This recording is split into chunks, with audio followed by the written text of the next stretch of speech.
बरतानिया और फ्रांस की दारकूमतों में फ़लस्तीन की हिमायत में बड़े मुजाहरे हुए, जिनमें गजा की पट्टी और फ़लस्तीनी असीरान के साथ यकजहती पर तवज्जो मरकूज की गई। हफ्ते के रोज मुजाहरीन ने जंग के मुकम्मल खात्मे, मुहासरे के खात्मे और फ़लस्तीनियों के खिलाफ मुसलसल संगीन खिलाफ वर्जियों पर काबिज इसराइल के मुहासबे का मुतालबा किया।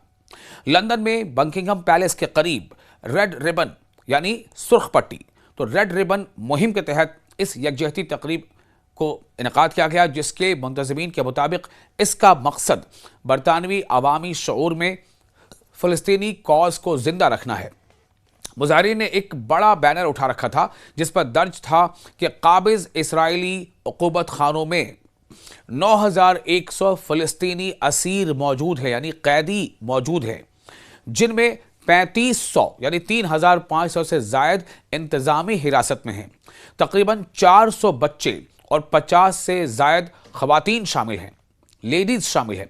इन्होंने इस बात पर जोर दिया कि इनमें से बड़ी तादाद को बगैर किसी ट्रायल के कैद में रखा गया है।